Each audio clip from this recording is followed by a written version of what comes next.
常处于零态高级修炼. Always remain in the zero state, advanced cultivation. Jiefeng. Today, after reading Feelings of the Middle Way by Qingkuan Celestial, I experienced a sudden clarity, as if a new window had opened within my heart, offering a view of the boundless universe. Feelings of the Middle Way further expands upon Laozi's principle of effortless action that accomplishes everything, and Buddha's thought on formlessness. Laozi's effortless action, Buddha's formlessness, and Qingkuan Yuanchu's middle way all point to the zero state. What is the zero state? It is a state of emptiness, spirit, and grace. All useful things exist in this zero state. For instance, all kinds of scales used to measure weight are set to zero, and gauges measuring voltage or current are at zero. Only when these instruments are at zero can they accurately measure the true essence of what they gauge. If not set to zero, say set at 80 or some other value, then the readings they show cannot reflect the true nature of what is measured. Only when a scale is at zero, in a state of effortless action and formlessness, can it accomplish everything, reveal the true nature, and accurately weigh any object placed upon it. As Qingkuan Celestial has said, Buddha nature is tasteless, the greatest creator is soundless. Lack of perception is the greatest perception. The feeling of the middle way is to be without feeling. To lack perception is to experience all perception. Effortless action that accomplishes everything. All sages and saints make distinctions through the principle of effortless action, and lack of perception enables one to experience all perception. All of these bring Laozi, Buddha, and Qingkuan Yuanchu onto the same plane of wisdom. A building, only when it exists in the zero state, can provide a space of true value to people. A computer, only when it is in the zero state, can function effectively for people. An ox, only when it is in the zero state, can serve farmers. A Buddha, only in the zero state, can embody the true Buddha nature and guide others across the river of life. Only when a person is in the zero state can they truly understand the Great Way, achieve enlightenment, and attain the qualities of a celestial being or Buddha. A drinking cup, only when in the zero state, truly functions as a drinking cup. If filled with something else, it ceases to fulfill its purpose. Idling vehicles and machinery are also in a kind of zero state. The earth, existing in the zero state, nurtures all forms of plant life. The state of energy differentials is likewise a form of zero state, ready to unleash immense power in an instant. People often say, "My mind feels completely empty like a blank slate," which is also a form of zero state, a highly positive state. As the wind passes through sparse bamboo, the bamboo retains no sound. As geese fly over a cold pond, the pond leaves no reflection. This reflects the zero state of the bamboo and the pond. Keeping oneself in a zero state is a form of advanced cultivation. The highest level of swordsmanship is the absence of a sword. The ultimate mental practice is to be without a mind. The most profound Buddha Dharma is to be without Buddha. And the greatest self is the absence of self. Striving to reach the zero state is moving toward Buddha, toward celestial beings, toward the Tathagata. To cling to any specific matter, thing, theory, religion, political party, nation, family, or person is to deviate from the Tao, to distance oneself from the zero state. The zero state is not emptiness but, as Qingkuan Celestial says, the root of life. The zero state holds the mysteries of heaven and earth, immense power, endless transformations, and countless phenomena. The zero state is an attribute of the Tao. It is the state of the greatest creator. The zero state is nothing, yet it contains everything.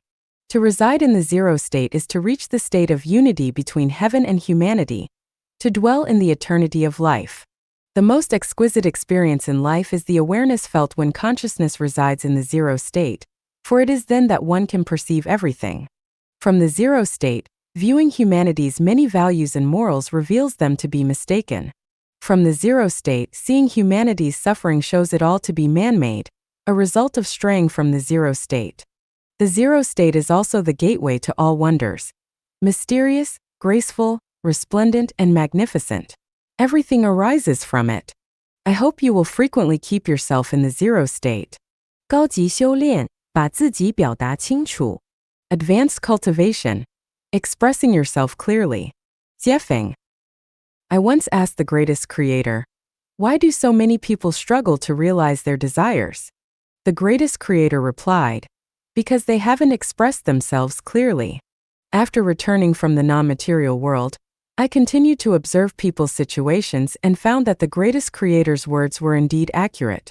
When we complain that our desires are unfulfilled and blame the greatest creator, we often fail to realize that we haven't expressed what we want clearly. First, we haven't made it clear where we want to go, or what we truly need.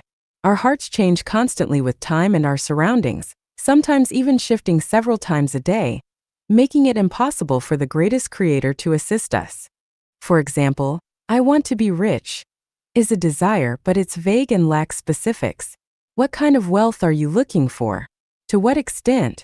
Is it material wealth or spiritual and inner richness? What's the standard of rich for you? If these details aren't clarified, this desire to be rich is hard to fulfill. It's not due to social injustice or the greatest creator's negligence. It's simply that we haven't clearly expressed ourselves. Similarly, if someone says, I want to go to heaven, this wish is also unclear. What kind of heaven do you envision? Is it a realm like the 1,000-year world? Or perhaps the 10,000-year world? Or something like the Celestial Islands continent? We need a clear image. Without one, it's hard for the greatest creator to help us. Or take, I want joy and freedom. This is also a vague concept without real content. What kind of joy and freedom do we want? How can we achieve it? Is it eating a cookie? Putting on a new outfit? Finding a like-minded friend? Building a villa abroad? Visiting a certain friend? Empty desires without substance are difficult to achieve. If we simply say, I want to build a comfortable house without a clear structural design, how can others assist us? Or if we only say, I want a good job without defining the nature of the work, how can the non-material universe respond? What do we really need? Coffee, tea, cola, orange juice, mineral water? If we only say, I want a drink, it's hard to satisfy that request unless we add, any drink will do. Most of people's troubles and conflicts arise because we don't express ourselves clearly. Much of the friction and struggle between people also stems from this lack of clarity. Many people say and write a lot, but still fail to express themselves clearly. It's like when I ask, which part of Chinese culture do you specifically want to revive? It's not enough to say, we want to revive Chinese culture. You need to specify the content. Spiritual practitioners, too, like to follow trends saying things like, I want to elevate my spirituality. But this is just an empty phrase. What is spirituality? How can it be elevated? You haven't clearly expressed the content. It's like saying, I want to grow vegetables, but without specifying what kind. If there are 1,000 beds, we can only sleep on one. We can't sleep on all 1,000 at once. If there are 100 boats, we can only take one to cross the river. We can't board all of them simultaneously. If there are hundreds of planes at the airport, we can only take one flight. Which bed will we sleep on? Which boat will we board? Which flight will we take? If we don't express ourselves clearly and simply wander back and forth, how can our desires be fulfilled? I observe some spiritual practitioners on certain websites. For a long time, they admire one boat's beauty, then another's splendor, sometimes trying out this bed, other times testing that one, squandering time yet remaining shallow. Critics who wander around pointing fingers aren't true spiritual practitioners. Only those who try to express themselves clearly are genuine practitioners. Is advanced cultivation really this simple? Just express yourself clearly? Yes, it's that simple. All you need to do is express yourself clearly. Try it. Who can express themselves clearly? When we do, our desires can be fulfilled. Expressing oneself clearly doesn't require flowery language or the pretense of profundity. It's about understanding your own heart. Below are 2 passages I wrote to mock others. Such exaggerated language is unnecessary. XX's thinking resembles a Bach melody resonating with the electrolytic essence of quantum mechanics, where the profundity of his thought lies in the Pavlovian philosophy applied to Newtonian classical mechanics. His imagination soars like photons spiraling through extragalactic light effects, gracefully resonating like the polarized angles of ant antennae spinning between elephant toes. His insights from cosmic ontology transcend ordinary perception, traversing the limitless horizon of the universe, blending the principle of form and emptiness with the exquisite coupling resonance of auditory mathematics. His greatness in smallness is captured in the perfect realization of the unity of heaven and humanity, manifesting in the atomic explosion's singular mushroom cloud within Einstein's mass-energy equation. The analytic functions of universal formulas apply to the synthesis of causality and quality-quantity transformation laws. As the grandeur of smallness surges like ocean waves freezing in the moment, an eagle spreads its wings. Infinite even numbers miraculously flutter like snowflakes in a serene microcosm, merging the essence of beauty into the logical reasoning of Marx's materialist dialectic, embodying the philosophy of a superhuman in the mundane life's chaotic butterfly effect, compressing and expanding the essence of space through topological transformations within primal dynamic balance, spiraling symbolically from ancient Mayan culture into the magical splendor of the future. It folds the marvelous transformations of reality into the profound rules of mind projection, surpassing all skills, transmitting the philosophical insights of past and present across the structure of the cosmos. Phenomena are the spatiotemporal reflection of essence, the actual manifestation of emptiness, a projection of self-nature in the material world. Through introspective observation and awareness, the world of phenomena reveals itself fully. The essence of phenomena is emptiness, utterly devoid of substance, reflecting the nature of phenomena. With no duality in mind, no two intentions in body, the mind is the spiritual source of self-nature, the origin of thought. The brain, a vessel of chemical reactions between inner and outer worlds, reveals the conscience of self-nature through the mind, disclosing the world of self-nature upon introspection. By creating our reality from cosmic essence, the reality we experience is a conscious reflection of our subconscious within emptiness. When meditation and introspection harmonize perfectly, reality emerges. The maximization of self lies in egolessness. The optimal path to refining the self is through the projection of awareness. The material world reflects egolessness, a phenomenon shaped by the desires of self-nature within the essence of emptiness. Only by grasping the essential properties of emptiness can we elevate the beauty of the mind to the highest realm of material reflection. Form mirrors the soul of emptiness. Emptiness is the natural essence of form.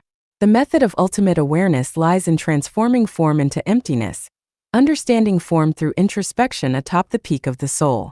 The essence of love is the holistic projection of sexuality, aligned with the natural law of the Tao. The universe's essence is an unrestricted expansion of love within nature's bounds. When a tiger devours a fawn, it reflects self-nature's ultimate conquest within the realm of love. Beauty's principle lies in the absoluteness of love, with absolute beauty embedded within the unconscious awareness of relative beauty. Relative beauty is love concealed within the deep structure of appearance. When the mind's supreme beauty ascends into the boundless compassion of cosmic unity, beauty radiates an irresistible allure. The extraordinary lies within the awareness of the ordinary. Extraordinary skills in life harmonize biological and psychological attributes in a logical, natural competition. As chemical properties of life evolve with physical qualities, the extraordinary potential within the ordinary erupts. These passages are intentionally exaggerated and empty. Articles that appear flowery and profound like these, in fact, fail to express anything clearly. Although we can learn from others' wisdom and experiences, there's no need to waste time and energy on writing that doesn't express itself clearly. The more we read and study such writings, the more confused our thinking will become, and the deeper we'll sink into the illusion of word games. 高级修炼，创造天仙结构，吸收特殊能量。Advanced cultivation, creating the super-celestial structure to absorb special energy. Jiefeng. February 16, 2008. Let's start by examining and reflecting on some interesting phenomena. When you feed fish to a sheep, it won't eat it, but a cat will. Why does a sheep refuse fish while a cat enjoys it? The answer lies in the different life structures of the sheep and the cat. Metal doesn't insulate while asbestos does. Rubber doesn't conduct electricity, but tree bark does. Spherical objects can roll while cubes cannot. Liquid gasoline burns but water doesn't. These differences all stem from varying structures. Some flowers emit fragrance while others do not. Some plants bear fruit while others cannot. Women can give birth, men cannot. A temple bell can produce a deep, resonant sound, but no amount of striking will make a cooking pot produce the same tone. Instruments like the flute, eru, and violin produce music with distinct tones, pitches, and sounds, all because of differences in structure. Conclusion: the differences among all things lie in their structures. A queen bee lives for 4 to 5 years.